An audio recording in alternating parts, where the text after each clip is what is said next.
పూరా local. Welcome to పూరా local. Hyderabad south zone DCP కార్యాలయంతో పాటు తెలంగాణ డీజీపీ కార్యాలయం ముందు అయ్యప్ప స్వాములు ఆందోళనకు దిగారు. అయ్యప్ప మాల ధరించిన కాంచన్బాగ్ ఎస్ఐ కృష్ణకాంత్ కు ఇచ్చిన మెమోను ఉపసంహరించుకోవాలని అయ్యప్ప స్వాములు డీసీపీ కార్యాలయాన్ని ముట్టడించారు. విధి నిర్వహణ సమయంలో అయ్యప్ప మాల ధరించడం నిబంధనలకు విరుద్ధమని పేర్కొంటూ అదనపు డీజీపీ శ్రీకాంత్ మెమో జారీ చేశారు. దీంతో ఈ ఘటన కాస్త సోషల్ మీడియాలో పెద్ద ఎత్తున చర్చకు దారితీసింది. దీనిపై అయ్యప్ప స్వాములు, హిందూ సంఘాలు, బీజేపీ నాయకులు తీవ్ర అభ్యంతరాలు వ్యక్తం చేస్తున్నారు. ఇతర పండుగలు, ఇతర మతాల సందర్భాల్లో పోలీసులు వ్యవహరించే తీరు, అదే సమయంలో ఈ చర్య తీసుకోవడం ప్రశ్నలు లేవనెత్తుతోంది. మతాచరణకు సంబంధించిన అంశాల్లో పోలీస్ శాఖ స్పష్టమైన మార్గదర్శకాలు జారీ చేయాలని డిమాండ్ చేశారు. ఈ విషయంపై ఉన్నతాధికారులు వెంటనే స్పందించి పారదర్శక వివరణ ఇవ్వాలంటూ డిమాండ్ చేస్తున్నారు. ఈ రోజు మనం భారతదేశంలో ఉన్నామా, పాకిస్తాన్లో తెలుసుకోవాల్సిన అవసరం హిందువులారా.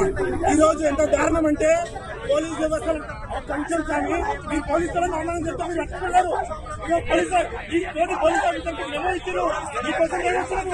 రాష్ట్ర ప్రభుత్వం అసదుద్దీన్ ఓవైసీతో కలిసి హిందువుల మనోభావాలు దెబ్బతీసే విధంగా అయ్యప్ప స్వామి మాలినటువంటి ఒక ఎస్ఐకి మెమో ఇవ్వడం జరుగుతుంది. 2 సంవత్సరాలుగా ఈ యొక్క రాష్ట్రంలో అధికారం వచ్చినటువంటి తెలంగాణ కాంగ్రెస్ పార్టీ గత 2 సంవత్సరాల నుంచి హిందువుల మనోభావాలను దెబ్బతీయడమే లక్ష్యంగా వాళ్ళు పనిచేస్తున్నారు. సికింద్రాబాద్లో ముత్తానమ్మ గుడి కావచ్చు, బంజారాహిల్స్ లో పెద్దమ్మ తల్లి విగ్రహం కావచ్చు, మొన్నటికి మొన్న రామగుండంలో అమ్మవార్ల గుళ్ళం గుడి చేత కావచ్చు, నిన్న ఏదో కాంచన్బాగ్ కేసులో ఎస్ఐకి మెమో ఇవ్వడం, ఇవన్నీ చూస్తుంటే ఈ యొక్క రాష్ట్రంలో రేవంత్ రెడ్డి ముఖ్యమంత్రి అలియాస్ రేవంత్ రెడ్డి మరియు అసదుద్దీన్ కలిసి హిందువుల యొక్క మనోభావాలను దెబ్బతీయడమే లక్ష్యం పనిచేస్తా ఉన్నారు. అయ్యప్ప మాల నేనేమైనా భిక్ష పెట్టమన్నా లేకపోతే డబ్బులు అయ్యప్ప మాల కోసం ఈరోజు కేవలం ఆయన భక్తి ప్రదర్శిస్తే ఈరోజు నువ్వు మెమో జారీ చేస్తావా? ఈరోజు ముఖ్యంగా ఎందుకు జారీ అయ్యావు? నువ్వు టోపీ పెట్టుకుని వాళ్ళకి జారీ అయ్యావు.